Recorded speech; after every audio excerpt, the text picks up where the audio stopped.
لیکن وہ معصوم نہیں ہوتے. دوسرا ہمارا عقیدہ اور نظریہ یہ ہونا چاہیے کہ ولی جو ہوتے ہیں ان کی بات ماننی چاہیے, ان کے طریقوں پر عمل کرنا چاہیے, لیکن ان کی باتوں کو ماننا فرض نہیں ہوتا, ان کی اطاعت فرض نہیں ہوتی. اطاعت نبی کریم صلی اللہ علیہ وسلم کی فرض ہے, انبیاء کرام علیہ السلام کی اطاعت فرض ہوتی, ولیوں کی اطاعت فرض نہیں ہوتی. ہاں ولیوں کے طریقے پر چلنے کا بھی قرآن نے حکم دیا ہے کہ ان کو طریقوں پر چلنے کی دعا اللہ تعالیٰ سے مانگو. تو اب ولیوں کی لیکن اطاعت فرض نہیں ہوتی. اب اطاعت فرض نہیں ہوتی. اب دیکھیں ولی جو باتیں بتائے گا وہ دو طرح کی ہوں گی, جو باتیں بتائے گا وہ دو طرح کی ہوں گی. کچھ باتیں عام طور پر ولی کے جو باتیں تو وہی ہوں گی جو دین کی باتیں, شریعت کی باتیں, البتہ ان پر عمل کرنے کا جو طریقہ ہوتا ہے ولی کبھی وہ اپنا بتا دیتے ہیں. جیسے افضل الذکر لا الہ الا اللہ, افضل الذکر کیا ہے؟ لا الہ الا اللہ. یہ بات تو حدیث میں آئی ہے, لیکن لا الہ الا اللہ کو کتنی بار پڑھنا ہے؟ ولی نے ایک طریقہ, ایک بزرگ نے, ایک پیر نے ایک طریقہ بتا دیا, ایک تعداد بتا دی کہ تمہیں فلاں نماز کے بعد فلاں وقت میں اتنی مرتبہ پڑھنا ہے. اب یہ جو ولی بتا رہا ہے کہ یہ وظیفہ پڑھنا ہے, اس وظیفے پر عمل تو کیا جائے گا, لیکن اس وظیفے پر عمل کرنے کو فرض نہیں سمجھا جائے گا. اگر کوئی شخص اس وظیفے پر عمل کرنے کو فرض سمجھ رہا ہے تو گویا کہ وہ ولی کو نبی کے برابر لے جا رہا ہے. نبی کا طریقہ فرض ہوتا ہے, نبی کی باتیں فرض ہوتی ہیں. ہاں البتہ اولیاء اللہ پر ہر زمانے میں اللہ تعالیٰ بعض طریقوں کو کھولتے ہیں, وہ بعض طریقے مفید ہوتے ہیں. وہ بعض طریقے کیا ہوتے ہیں؟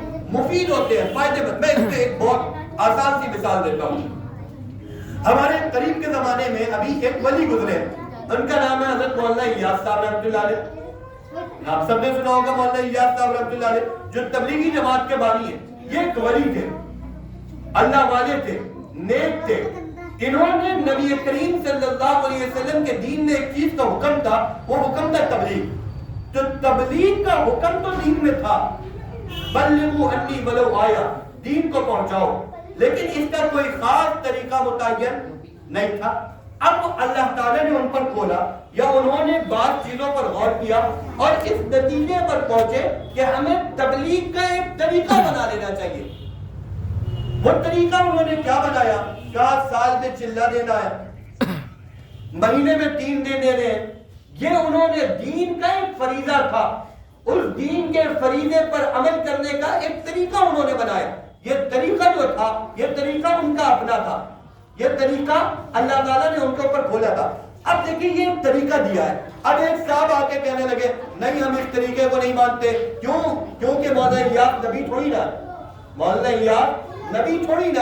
بھائی بالکل مولانا الیاس صاحب رحمۃ اللہ علیہ نبی نہیں ہے, لیکن آج اس طریقے کا انکار اس بنیاد پر نہیں کر سکتے کہ وہ نبی نہیں ہے, اس سے نہیں مانتے. ہاں آپ دیکھو اس طریقے میں فائدہ ہو رہا ہے یا نقصان ہو رہا ہے, لوگوں کی زندگیاں بدل رہی ہیں یا نہیں بدل رہی ہیں؟ بدل تو نہیں ہے. اب ایک دوسرے صاحب آئے, ایک صاحب سے انکار کر رہے تھے اس طریقے کا, ایک دوسرے صاحب آئے, انہوں نے کہا یہی 3 دن فرض ہے, یہی 40 دن فرض ہے. تو اب انہوں نے ان دو میں گمراہی کیا ہے؟ ایک نے اس ولایت کا جو مقام تھا اس مقام کا انکار کیا, اور ایک نے جس نے کہا نا 3 دن فرض ہے یا 40 دن فرض ہے, اس نے گویا کہ حضرت مولانا الیاس صاحب رحمۃ اللہ علیہ کو نبی بنا دیا. مولانا الیاس صاحب کو کیا بنا دیا؟ کیونکہ طریقہ کس کا فرض ہوگا؟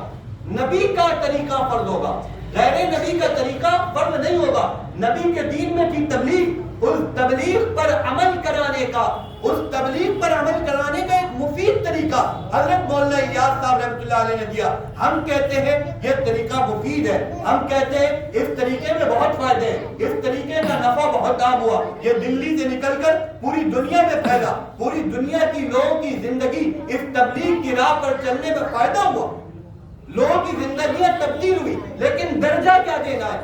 درجہ یہ دینا ہے کہ نہ انکار کرنا ہے نہ اس کو ضروری سمجھنا ہے. اگر ضروری سمجھ رہا ہے تب بھی گمراہی ہے, اگر انکار کر رہا ہے تب بھی یہ ولایت کے مقام کا انکار کر کے ایک اللہ تعالیٰ کے محبوب بندے کو گویا کہ ایندھن پہنچانا ولیًا فقد آذنتہ بالحرب، جس نے میرے ولی کو تکلیف پہنچائی، اللہ کے نبی صلی اللہ علیہ وسلم فرماتے ہیں کہ میں اس کے ساتھ اعلان جنگ کر رہا ہوں، اللہ کہتے ہیں اعلان جنگ